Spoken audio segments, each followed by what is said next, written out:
Good evening and welcome to 31 Horror Nights 2023. It's October 1st and tonight's movie is Skinamarink.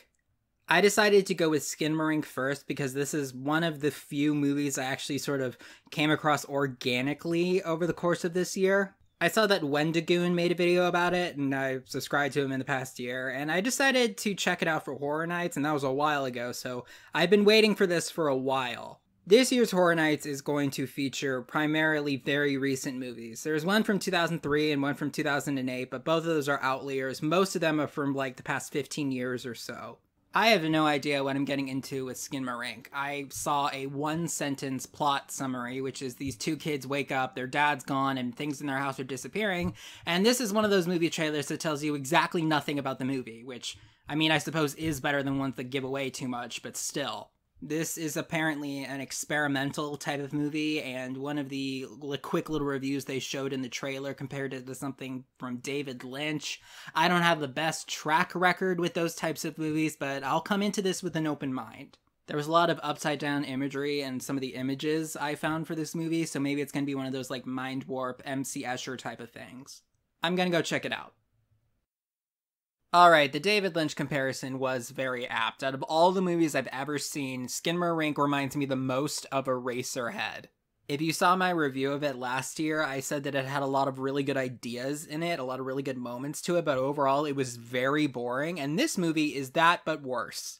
This apparently got very polarized reactions, and I am squarely in the I didn't like it poll. I'm giving Skinamarink a 3 out of 10. It has some good ideas in it, but overall, it is just a slog to get through. This is 100 minutes in length, and I seriously think you could cut it down to about 75 minutes and miss nothing. I've had a lot of experience with horror movies that try to be very minimalist in their approach. Bad Ben, Paranormal Activity, Coherence. All of those seemed more minimalist out of necessity, being extremely low budget. And this does fall in that category too. I think it had a $15,000 budget. It was obviously just filmed in someone's house. I was expecting Skinamarink to be minimalist in that vein, but in addition to that, they also took it to its like absolute conclusion when it comes to the movie's style. I will acknowledge that I have never seen a movie that approaches its visuals the way that Skinamarink does, but that doesn't necessarily mean that it's good.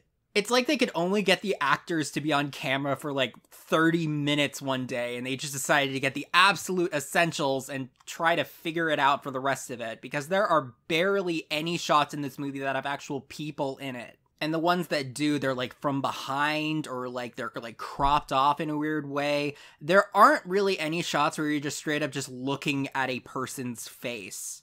There are 2 shots that do involve a human face, but neither of them are normal or would fit in the category that I laid out. At least 90% of the movie is just shots of some house, and it's dark. This movie is very dark, to the point where some shots are just black screens, and they hold on it for a while too.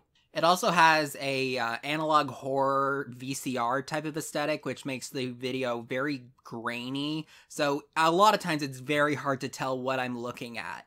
I suppose that this style was used to create atmosphere, but I'm not getting any atmosphere from it. It just feels like watching a slideshow. And even though I didn't really like Eraserhead, I could give it that it had interesting visuals and really good sound design. Skinamarink has neither of those things. Most of the visuals in this movie are boring at best and dark and blurry to the point of being indecipherable at worst. This movie doesn't have a score at all, and I saw in the opening credits that all the Foley stuff they got was stuff that they just found online, I think. It said free sounds. However, this is something I will give Skinamarink. It knew that some of the line reads and some of the dialogue in this movie was so quiet or muffled or mumbled that it was indecipherable, so it made the decision to include subtitles that are like baked into the movie. This wasn't an option I included. There were subtitles in the movie for lines that they wanted you to hear, but they felt like you probably couldn't. I would have much preferred if they just had better audio, but I vastly prefer this to just not knowing what the characters are saying most of the time. Much like Eraserhead, the vibe of Skinamarink is a lot like that of A Nightmare. But while Eraserhead did sort of capture the nonsensical nature of A Nightmare, Skinamarink made The Nightmare almost feel boring. It really feels like this was meant to be a short film, like a 15 to 30 minute project, but they decided to stretch it out to feature length just by adding as much padding as they could.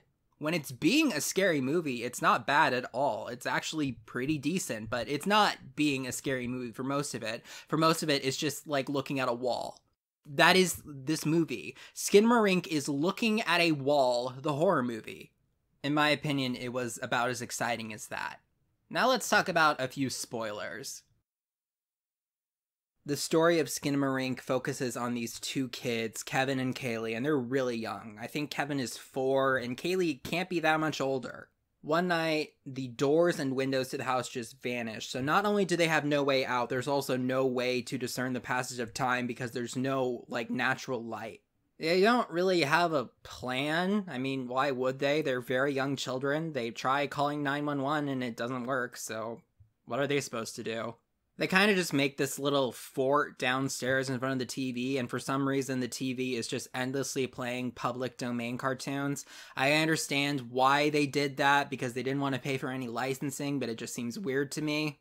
And eventually it becomes apparent that there's this demonic entity upstairs that can, warp and change reality. And I do like a lot of the stuff that they did with this being.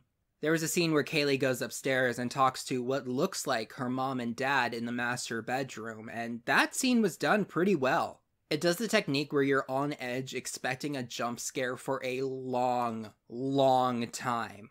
Like, the dad, quote-unquote, tells her to look under the bed, and this is like a POV type of situation, and she looks under the bed, and you're expecting something to pop out, but it doesn't, and she looks under it again, and it still doesn't happen, and there are these slow turns, and you're just on edge throughout the entire scene, and there is a jump scare at the end, and yeah, that one kind of got me. My favorite scare in the entire movie was one of the last ones where Kevin is looking around with a flashlight, and for some reason he keeps turning it off and on. And it was just like that one found footage movie where it was like the 60s and the camera light was kept flickering on and off. You just knew something was going to happen and the next time the light turned on again. And this movie plays with those expectations because it does flicker a few times and there are changes, but one time it turns off and there are these two eyes just floating in the middle of the screen. And it holds on these blurry eyes for a while, and the light turns on and it's revealed to be one of those really creepy phone on wheel toys. And then the phone rings, and that really got me. There were a lot of good ideas in Skinamarink. There were a lot of really interesting scenes, a lot of clever scares, but it needed to be a much shorter movie in order for that stuff to really be worth it. I can commend the effort and the idea of this movie, and I do see a lot of potential in this writer/director because this was his debut, but overall this movie was just not it for me. I'll see you tomorrow, I guess.